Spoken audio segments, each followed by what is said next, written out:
Parijana Sahitam Krishna Chaitanya Devam Shri Radha Krishna Padan Sahagana Lalita Shri Vishakhan Vitamscha Om Ajnanatimirandasya Jnananjana Shalakaya Chakshurunmilitam Yena Tasmai Shri Gurave Namah Mukam Karoti Vachalam Pangam Langayate Girim Yat Kripatamaham Bande Shri Gurun Dinataranam Vancha Kalpatarubhascha Kripa Sindhubhya Evacha Patitanam Pavanebhyo Vaishnavebhyo Namo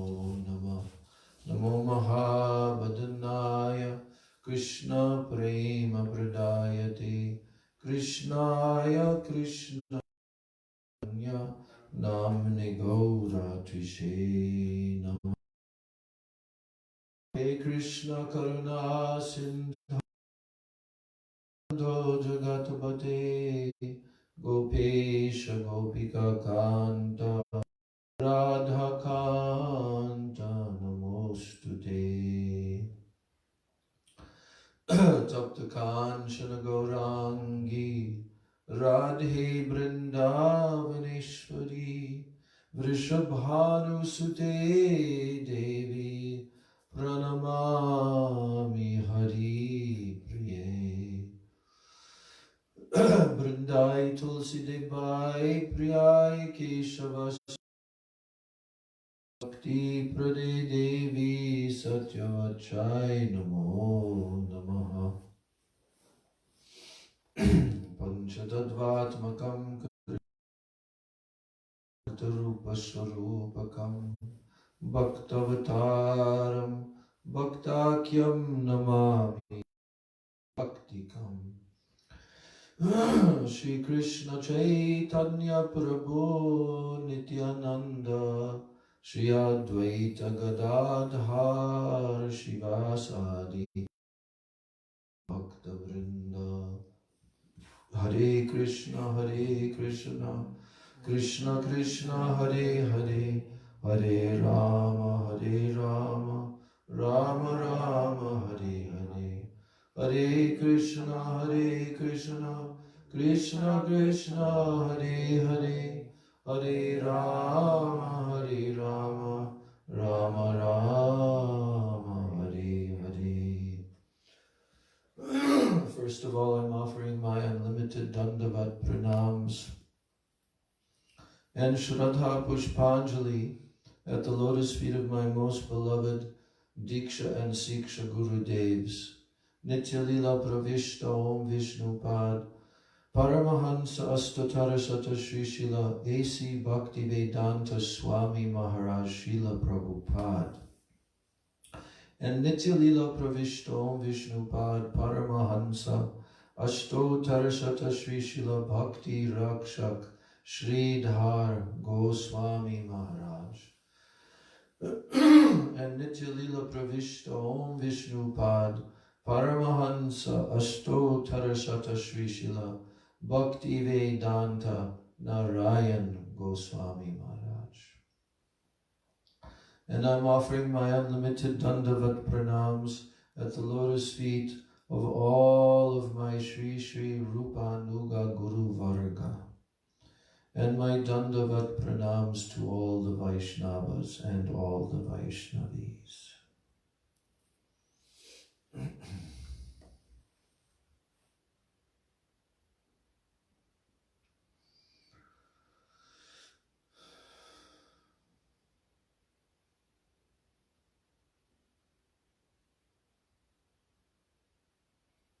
So we covered the topic of Janasangha, right?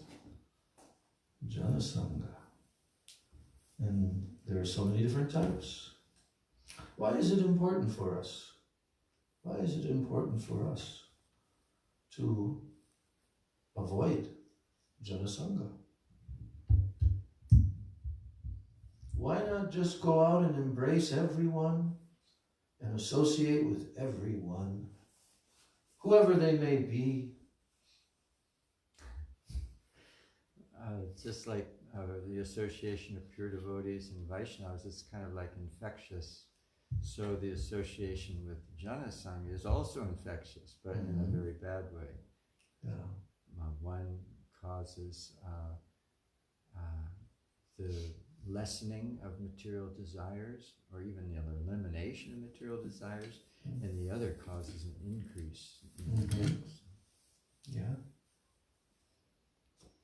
So is that good, that our material desires will increase? Oh, no.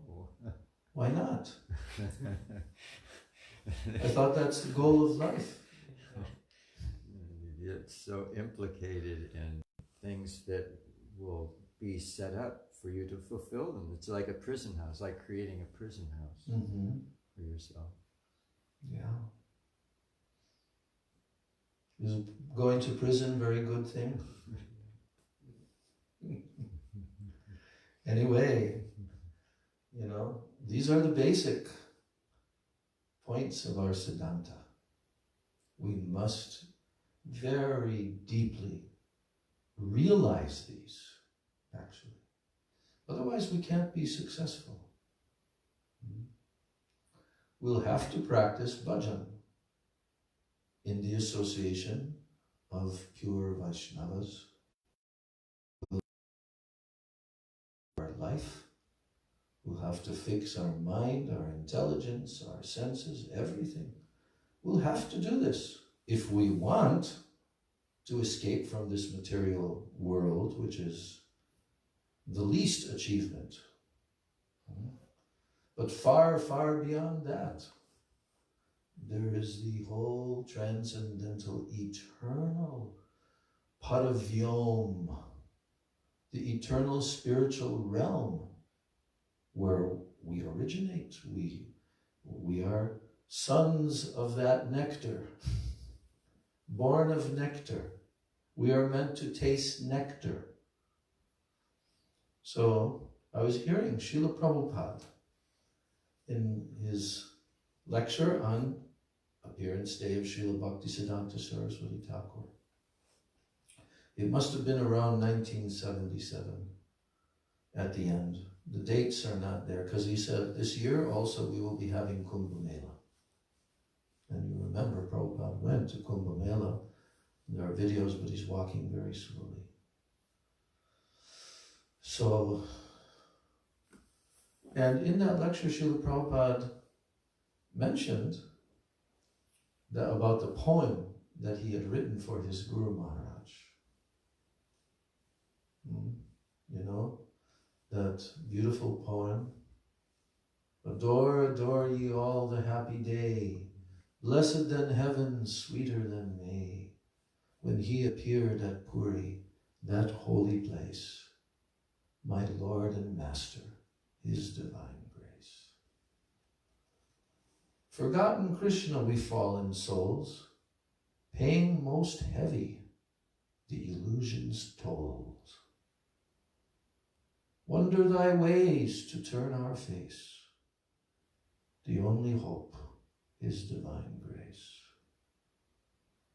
He was reading it. He was reading his poem. He mentioned there, he said, I had thought that that poem had been lost. But then you found it. And he was saying, I think they found in the library and, what's it called? In London, the main library there. Guru Das found it, Prabhupada said. I thought it was lost.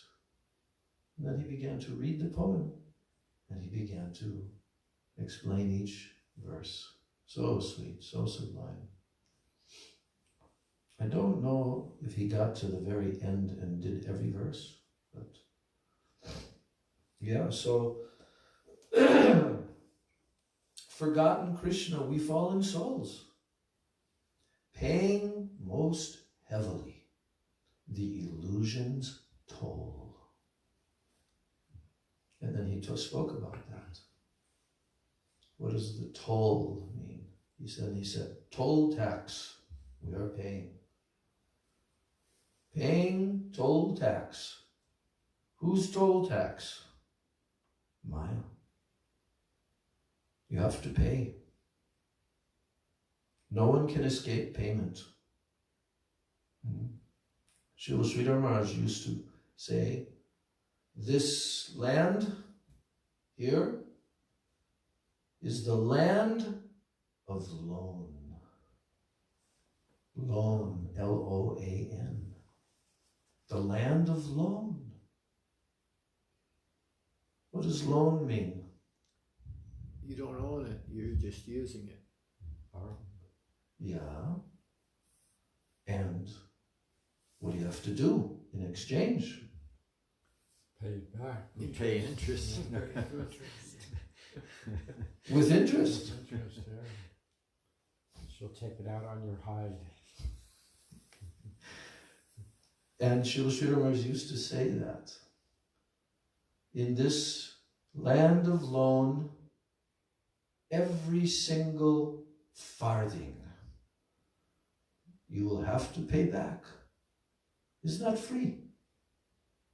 And also with interest. How is that? That we're paying it back also with interest to Maya Devi. I never really tried to explain that aspect of with interest. With interest. It's not just that you pay back the amount that you borrowed. You're also paying back interest on top of that.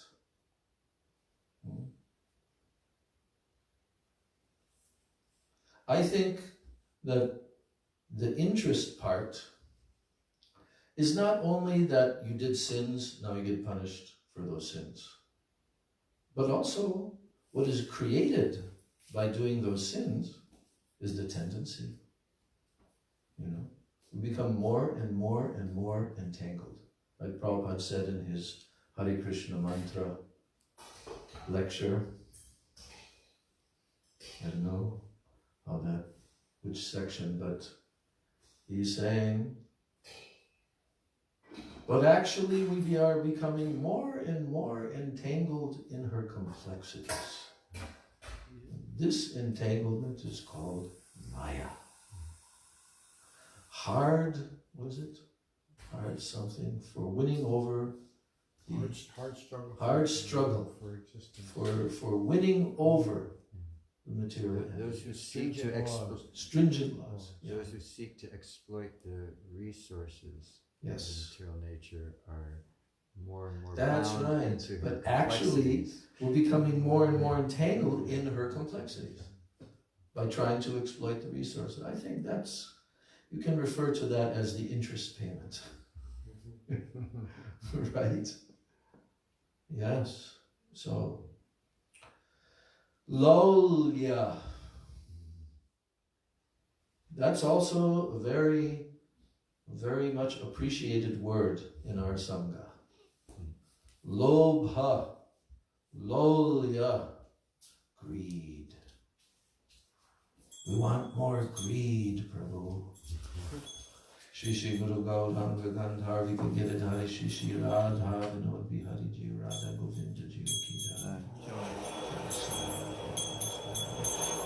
We want greed.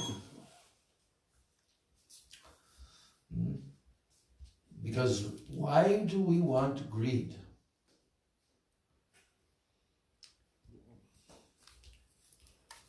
You know which greed I'm talking about. The one that is desirable to have. The living entity, by its constitution, life itself means desire. You have desires. So, is it impure desire or pure? And so pure desires to want to please Krishna, impure desires want to please oneself. Yeah. But this is even more than desire. There are different levels of desire, and this is called greed. Greed is the ultimate intensification, probably we could say, of desire. When that greed becomes so prominent, you can't think of anything else, practically. You're absorbed in it day and night. Why do we want this, the good kind of greed? What is it greed for? For service. Yeah, The price we have to pay. yeah, that's true. Anything more specific? I'm sure it is. It's a greed for increasing our relationship with Radha and Krishna and all their associates. Yeah. And that gives us true happiness because it doesn't end. Mm-hmm. Can that greed be attained by pious activities for many, many lifetimes? It actually comes from the spiritual master, the desire to serve Krishna. Right? Krishna Seva Vasana. That's there, even in the beginning, to a small degree. And that should increase. The desire to serve Krishna. It's called Krishna Seva Vasana. Vasana also means desire. Krishna Seva Vasana. So, but the greed that is spoken of by our Gaudiya Rupanuga Acharyas, Lobha, Lolyam, greed, that greed is actually considered to be the only currency, the only way by which we can attain what? Krishna Bhakti Rasa Bhavita Mati Kriyatam Api Kutopi Labhyate Tatra Lolyam, here's the word, Tatra Lolyam Api Mulyam Ekalam. Mulyam means price, what you have to pay. What's the price tag? Tatra lolyam api mulyam ekalam janma koti sukritayar nalabhyate. It is not attainable, nalabhyate, from even koti janma sukriti. What does that mean? Millions of lives of sukriti. This verse was spoken by Srila Rai Ramananda to Sri Chaitanya Mahaprabhu. And in that conversation, Rai Ramananda Samvad, this was the verse where Mahaprabhu became very approving. Yes, now go further. So this verse is the verse from which our beloved Srila Prabhupada based his name that he named his preaching mission, International Society for Krishna Consciousness. He himself told, I have based the term Krishna Consciousness upon this verse. And what is the first line of this verse? Krishna Bhakti Rasa Bhavita Mati. Every word of this first line is very, very significant. You know what mati means? Intelligence. Mati. Consciousness, intelligence. Krishna Bhakti Rasa Bhavita. The moods, the intelligence, the focus of becoming completely absorbed in what? Krishna Bhakti Rasa. Krishna Bhakti Rasa. That's the meaning of Krishna consciousness. To attain Krishna Bhakti Rasa Bhavitamati. Nothing less than that. Kriyatam api kutopi labhyate. He says in that verse, if it is available in the marketplace, this commodity, Krishna Bhakti Rasa Bhavitamati, oh, Kriyatam api kutopi labhyate. You should purchase it immediately. Immediately. If it is available. Now, how will you purchase that? Tatra lolyam apimulyam ekalam. The ekalam, the only way is lolyam, greed. Very big topic in our philosophy. This kind of greed to attain Krishna Bhakti Rasa Bhavitamati. That is the beginning of the stage of bhav. When that absorption is there and one is completely absorbed in tasting Krishna Bhakti Rasa. And that is done through service to Krishna with these very deep moods. Which kind of moods? What is the greed? The greed to attain the service to Radha and Krishna in a particular relationship of one of his eternal servitors. Very specific. It is not just kind of generic to serve Krishna, no. Very specific. Our whole philosophy of Rupanuga Vaishnavism and Raganuga Bhakti, as explained by Mahaprabhu to Rupa Goswami, and Rupa Goswami wrote, is Bhakti Rasamrita Sindhu, Ujjvala Nilamani, all these literatures. It is all for enabling the jivas to attain this commodity. That's what the Krishna consciousness movement is established for. That's why Chaitanya Mahaprabhu descended. To give what? Anarpita charim chirat, karunayavatirana kalo samarpaitum. To give. Samarpaitum. What? Unnata ujjvala rasam sobhakti shriyam. Very special. That has not been given. Is not available. Is the most rare. And it's the highest. So before we delve into the subject matter of the sixth quality, the sixth item that should be completely eradicated. Otherwise our bhakti will be spoiled. Our bhakti will be spoiled. And that is called lolya. What does lolya mean? Restlessness, greed, and desire. Now we will hear from Srila Sachidananda Bhaktivinoda Thakur what this is and how to avoid it and why it must be avoided. Lolya means restlessness, greed, or desire. That word, restlessness, greed, or desire. Restlessness is of two types.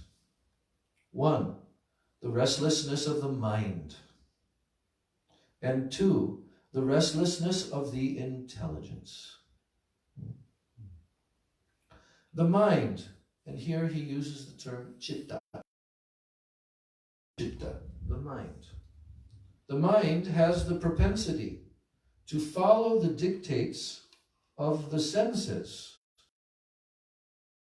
Has the propensity to follow the dictates of the senses.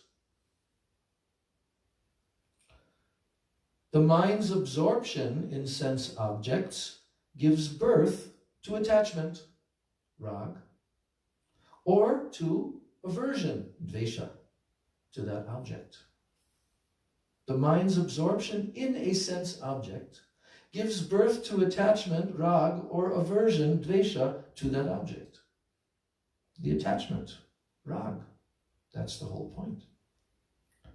Restlessness of the mind is of two types. So you've got two types of restlessness: restlessness of the mind, restlessness of the intelligence, and now he's breaking down restlessness of the mind. Number one, on attachment, rag. And number two, restlessness that is dependent on aversion, dvesha. Two types. Bhagavad Gita, chapter 2, verse 67 mentions, Indriyanam hi charatam yan mano nuvidiyate tadasya harati pragyam vayur navam ivam basi. This is one of the first verses I memorized. I mean, kind of memorized. I actually haven't fully memorized it, but it's very familiar because I remember the translation. And sitting in the Detroit temple just after I joined, and trying to memorize some of these second chapter Bhagavad Gita shlokas, all the devotees in the temple were told, now, try to memorize some shlokas. So we would have our little index cards, and while we're doing seva, we'd be reciting it like that. So what is the translation of this one? Krishna is telling Arjuna, in the same way that wind sweeps away a boat on the water, a sailboat. Strong wind can sweep it away. So in the same way that wind sweeps away a boat on the water, mind focuses on one of the senses that roam after sense objects, then it can carry away the intelligence of an unfit person. So, how to quell the mind's restlessness through bhakti? Quelling the mind's restlessness through bhakti. It is then mentioned in the Bhagavad Gita, chapter 3, verse 34.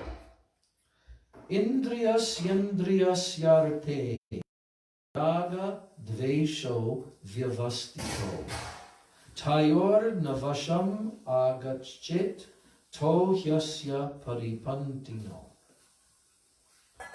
Translation: attachment, rag, and aversion, dvesha, they are latent within each and every sense object. A sadhaka should not come under the control of either, as both are great enemies that create obstacles on the path of auspiciousness. To control greed, this is still the translation, to control greed in the form of a restless mind, one should take shelter of Mahadevi Sri Hari Bhakti. To control greed in the form of a restless mind, one should take shelter of Mahadevi Sri Hari Bhakti, the goddess of service to Sri Hari. Bhakti Devi Ki Jai. Now, Srila Bhaktivedanta Thakur is explaining this. Sense objects are the cause of the mind's restlessness. And this restlessness is the principal obstruction to the practice of bhakti. Restlessness. So sense objects are the cause of the mind's restlessness, and this restlessness is the principal obstruction to the practice of bhakti, right? Therefore, having related all sense objects to Bhagavan, should transpose his attachment from sense objects to Bhagavan. In this way, the mind accepts the shelter of attachment to Bhagavan and becomes steadfast in Bhagavan Bhakti. The eyes, the ears, the nose, tongue, and skin are known as the 5 knowledge-acquiring senses. They're called Gyan Indriya. We have 5 knowledge-acquiring senses: eyes, ears, nose, tongue, and skin. And the speech,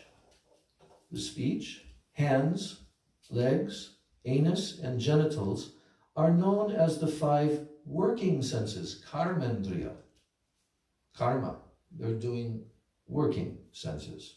So knowledge-acquiring senses, jnanendriya, and working senses, karmendriya. The mind becomes steadfast in Bhagavad Bhakti when all The mind becomes steadfast in Bhagavad Bhakti when all 10 senses are graced with a devotional mood to Bhagavan.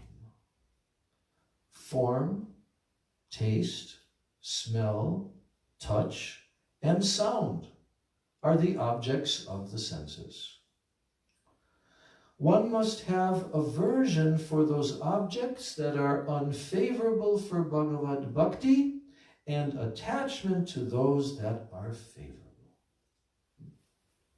But the point here is this: how can the restlessness of the mind be eradicated as long as the restlessness of the intelligence has not been eliminated?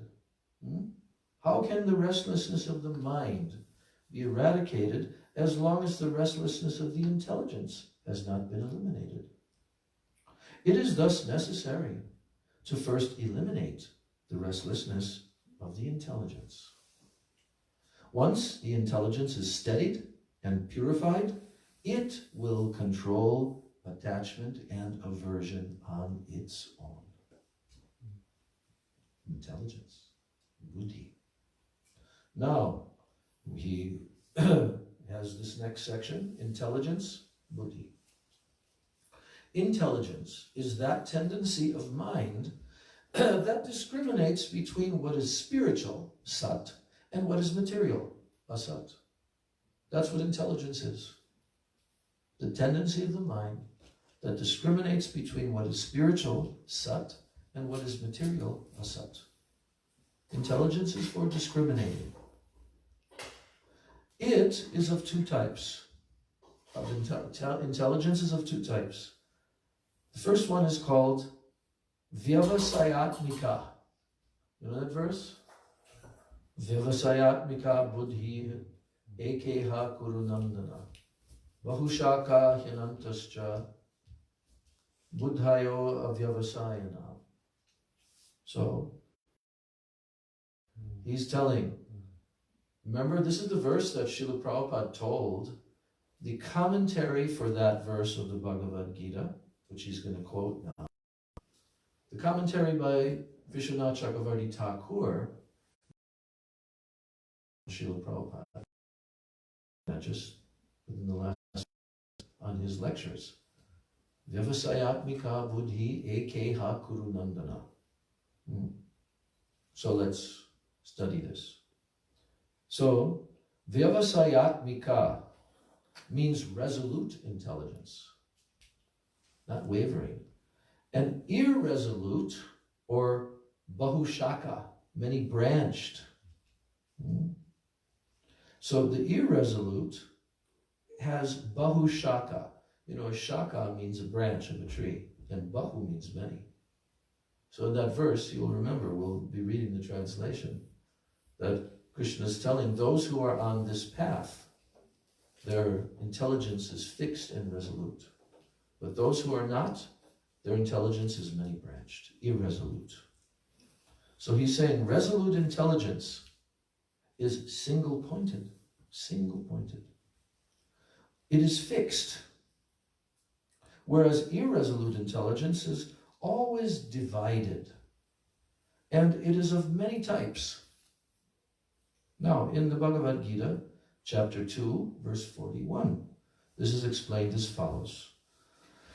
Vyavasayatmika buddhir ekeha kurunandana bahushaka hyanantascha buddhayo avyavasayanam.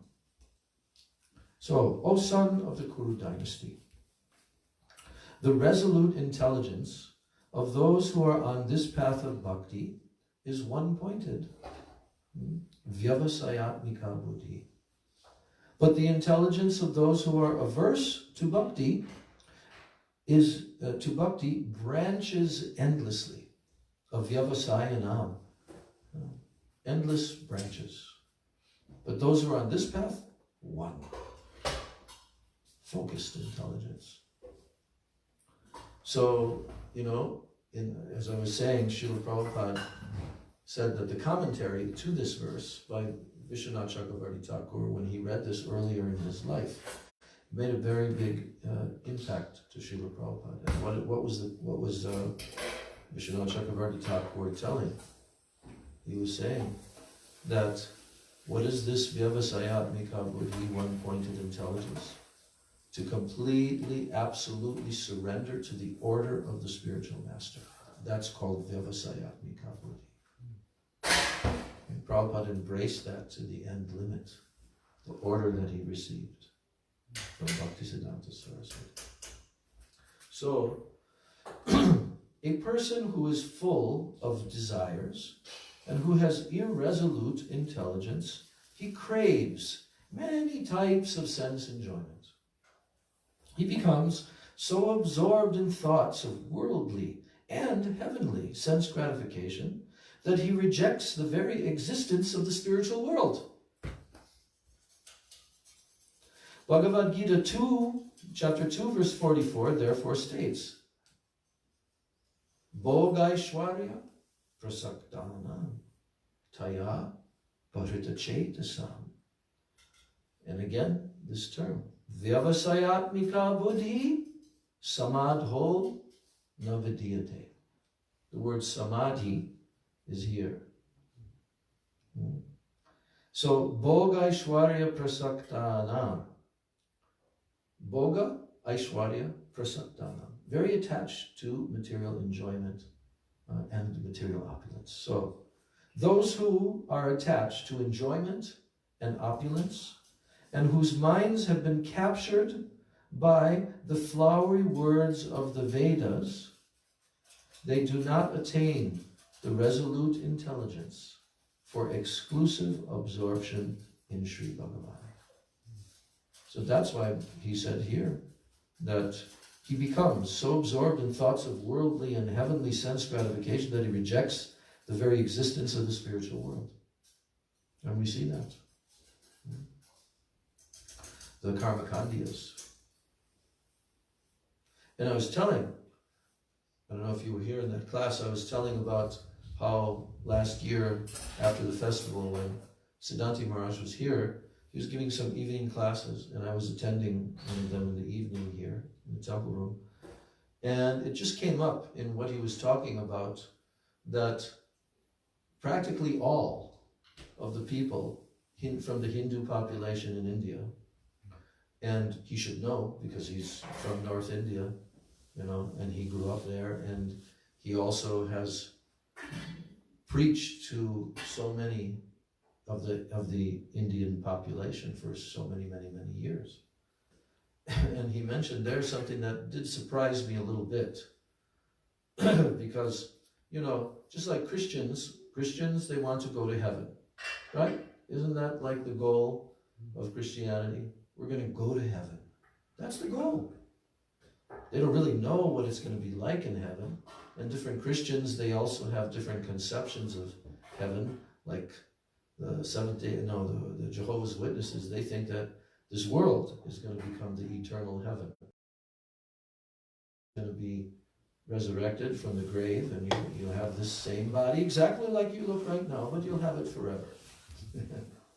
Anyway, there are so many different types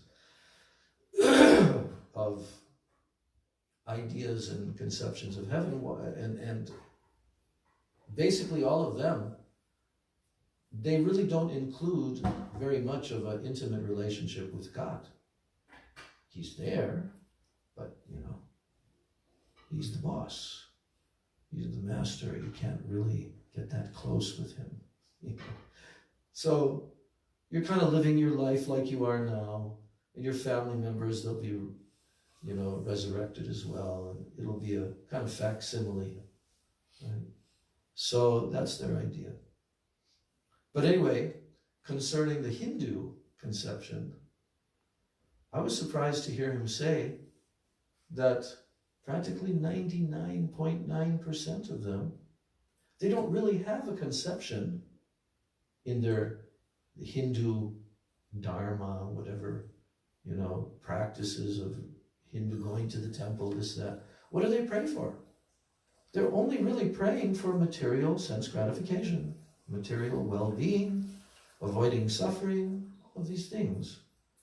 And they don't really have a conception that the Vaishnava conception is, that we will gain an eternal spiritual body by which we can serve the absolute supreme being from whom everything comes, and serve him in a very intimate, loving, affectionate way to attain praying.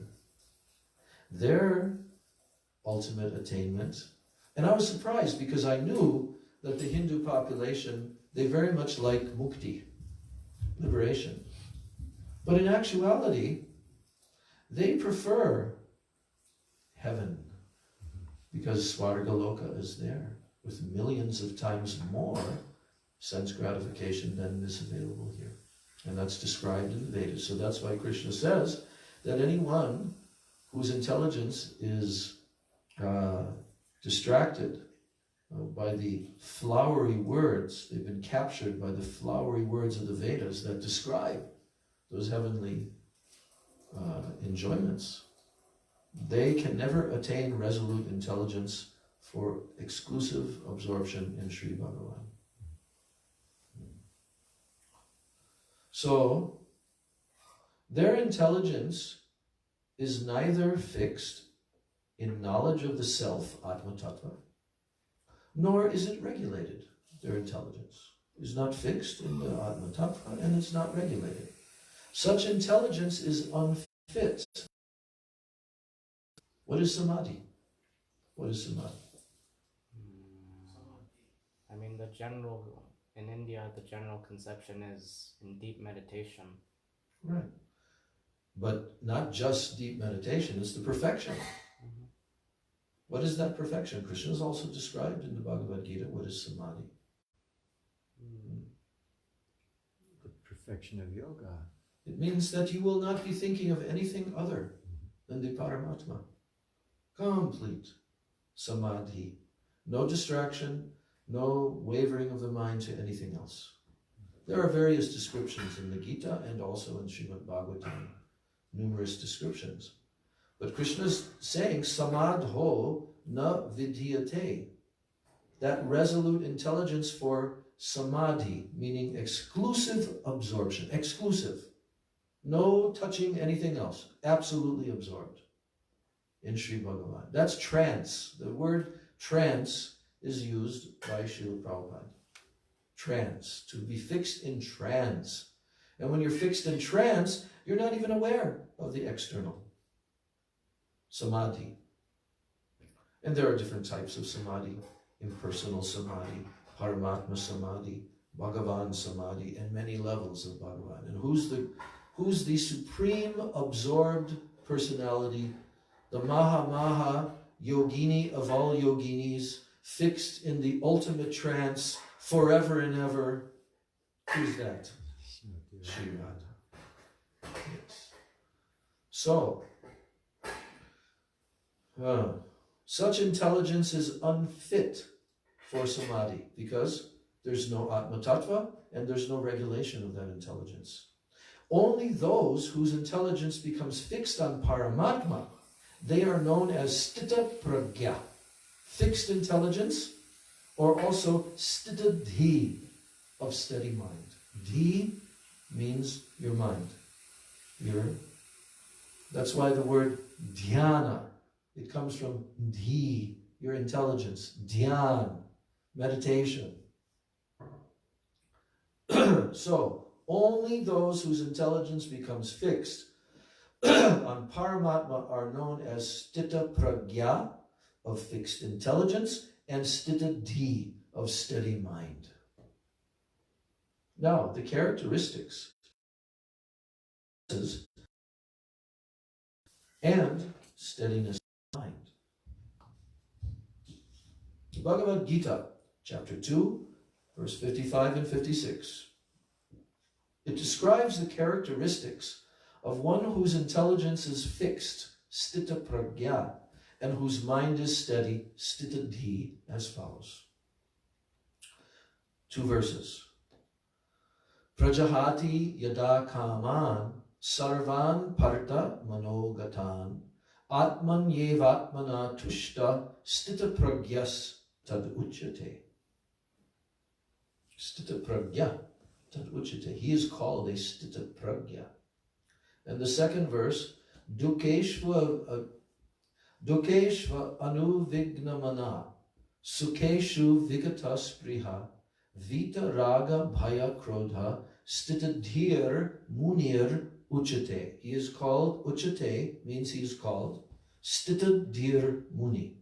So these 2 verses. And guess what? This verse, dukeshu avignamana sukeshu vigata, this is the second verse that Gurudev told. I've mentioned this a number of times in his last festival in Italy, his last European festival, on his last evening, at the very end of his lecture, he told all the devotees there, about 1,000 devotees, that all of you must. Do you remember me telling this? Huh? Do you remember? You remember what? This is one of them. Dukeshu avigyamana. The translation of this. Actually, there's 2 verses. I'm reading the translation of both of these 2 verses. Because it's talking about a sthita dhi muni. One whose mind is fixed, one whose intelligence is completely steady. O Arjuna, a person is said to be sthita pragya. He renounces all that are situated in the mind, finds satisfaction in himself alone. He is not bewildered by anxiety, distress, who is entirely indifferent to happiness, and whose attachment, fear, and anger have been destroyed. He is called a sage of steady mind, sthita dhi. Yes. And the other verse is the famous verse from Lord Brahma. Your Guru Maharaj used to lecture every Kartik on the 40 prayers of Lord Brahma to Krishna, called Brahma Stuti. And there's one particular verse, which is the one that Gurudev told everyone has to follow. Tate nukampam susamikshamano bunjana evatma kritam vipakam hridvagavapurbir vidadhan namaste jiveta yo mukti pade sadayabak. You know what that means? That verse? Gurudev told all of you must follow these 2 verses. So that verse is a very special verse because it's like the theme that Srila Sridhar Maharaj would always talk about. The environment is always favorable. And it's based upon how the devotee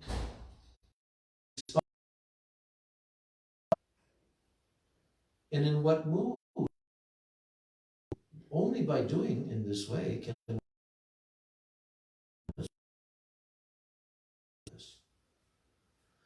So this verse is telling who can attain Krishna. Lord Brahma is telling, Jiveta yo mukti pade sadayabak. It becomes like his inheritance, his rightful claim, right? If he does what? Tate anukampam su samikshamano. He's always, su samikshamano means he's always expecting, always hankering after the mercy of Krishna, the mercy of the Lord. Tate anukampam su samikshamano, always desiring the mercy of Krishna. Bunjana evatma. And he tolerates, he goes on all of the results he considers of his previous sinful activities, sufferings that are coming, even enjoyments that are coming from pious activities. So, Bunjana evatma kritam vipakam. What is his attitude? The attitude is Atma Kritam. You know what that means? Atma Kritam. What does Atma mean? The self. When in Sanskrit, you can also say, when you're talking about yourself, you can also use the term Atma. Atma Kritam means I have done it. Kritam means I have done it. Nobody else has done it. Whatever sufferings are coming, I have done it. He's not blaming to anyone for his condition. He tolerates, but in the mood of always expecting the Lord's mercy, and he sees given by the Lord to purify him. Bunjana evatma kritam vipakam. Then hrid vag vapurbir vidadhan namaste. He continues to constantly offer his obeisances. With what? Three things. Hrid, vag, vapur. Hrid means the heart. From the Prabhupada translates that as offering obeisances to the Lord from the core of his heart. Vag means with his words, and vapur means with his body, senses. He goes on like that. Jiveta yo. Jiveta means one who lives his life in this way. He goes through his life. Jiveta yo mukti pade sadaya bhak. He goes through his life in this way. And he attains as his rightful claim mukti pade, mukti pada. This verse ultimately means the spiritual kingdom. He attains. It becomes his rightful claim. It cannot be denied to him because he has lived in this way. So, and this other verse here, a person whose mind is not bewildered by anxiety. This is the second verse that Gurudev told from Bhagavad Gita. His mind is not bewildered by anxiety upon experiencing distress, and he is entirely indifferent to happiness, and whose attachment, fear, and anger have been destroyed. He is called a sage of steady mind, sthitadi. Now Srila Bhaktivinoda Thakur says that the Upadeshamrita has given the instruction to conquer 6 urges. We echo verses of Bhagavad Gita mentioned above are echoed there. It is important to know that there are 2 types of intelligence: material, that means prakrita intelligence, and aprakrita, spiritual intelligence. It is important to know that there are these 2 types of intelligence. The propensity to rely on the mind to discriminate between what is proper and what is improper, that is called material intelligence, prakriti buddhi.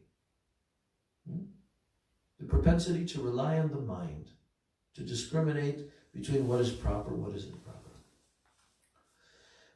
And the propensity to rely on the soul, to discriminate between what is proper and what is improper, is known as aprakrita buddhi, spiritual intelligence.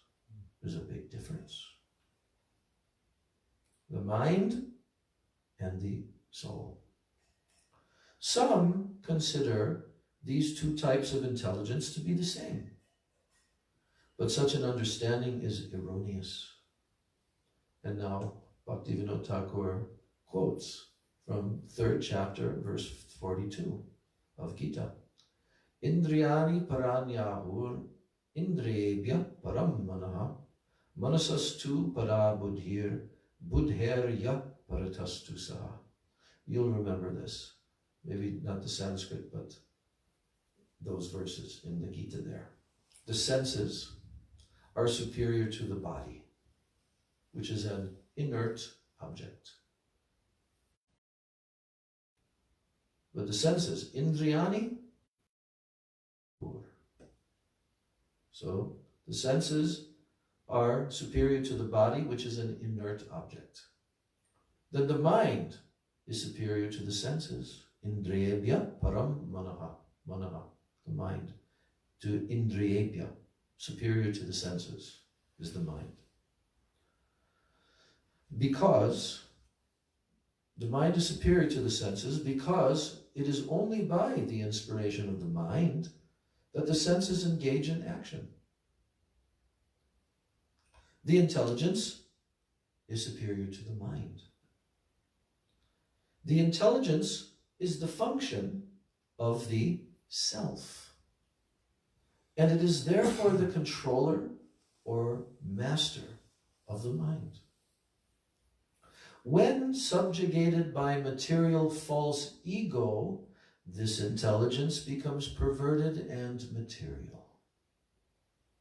When the intelligence is controlled by the living entity's pure, true ego of being a servant of Krishna, it remains pure. It remains pure, that is, its natural form. Therefore, it is mentioned in the Shruti that a self-realized person is known as intelligent bodha. The pure intelligence is merely a function of the soul, who is a minute particle of spirit, and thus the soul is superior to the intelligence. So that's what is stated in that verse by Krishna. So we've come to the departure point for our two bhaktas. And I'm just going to tell you that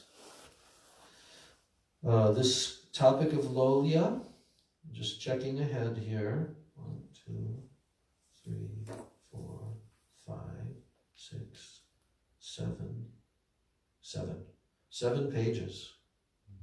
7 more pages. And yes.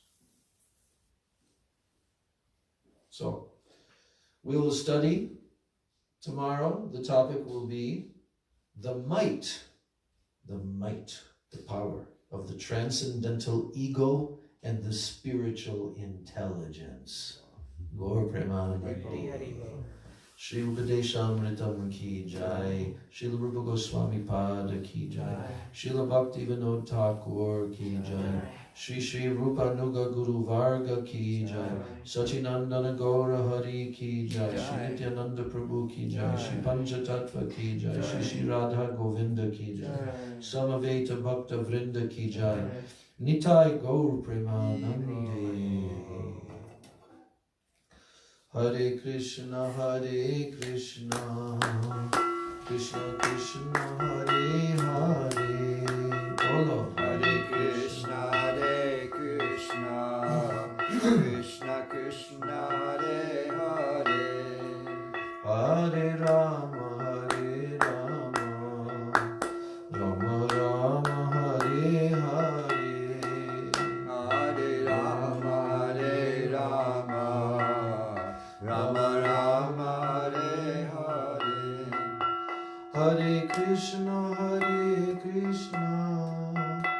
Krishna Krishna Hare Hare, Hare Krishna Krishna,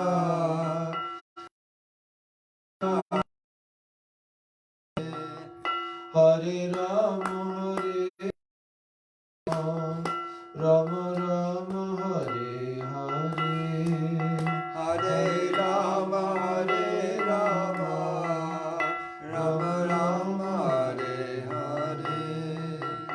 Hari Bol, Hari Bol, Hari Bol, Hari Bol. Nitai Gaur Hari Bol, Hari Bol, Hari Bol, Hari Bol. Nitai Gaur Hari Bol, Hari Bol, Hari Bol, Hari Bol. Nitai Gaur Hari Bol, Hari Bol, Hari Bol, Hari Bol. Jaya Jaya Gurudev, Gurudev, Gurudev, Gurudev. Jaya Jaya Gurudev, Gurudev, Gurudev. Jaya Jaya Prabhupada, Prabhupada, Prabhupada, Prabhupada. Jaya Jaya Prabhupada, Prabhupada, Prabhupada, Prabhupada.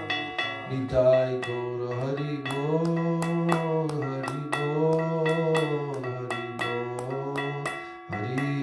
Nitai Gaur Hari Bol, Hari Bol, Hari Bol, Hari Bol. Hari Bol, Hari Bol, Gaur Hari Bol. Hari Bol, Hari Bol, Hari. Jai Shri Shri Nitai Gaur Premanandi, Hari Hari Bol. Jai Om Vrindai Tulsi Devai Priyai Keshavasya Cha Krishna Bhakti Prade Devi Satyavachai Namo Namah. Vansha Kalpatarubhyascha Kripa Sindhubhya Eva Cha Patitanam Bhavanebhyo Vaishnavebhyo Namo Namaha. Dandavat Pranam. Excellent. Prabhupada say something like the intelligence and the soul are next door neighbors? We have to, first of all, Should I do this finish? no. It has to be done a certain way. First of all, we have to put, it only has that there. Finish. Let's see what happens.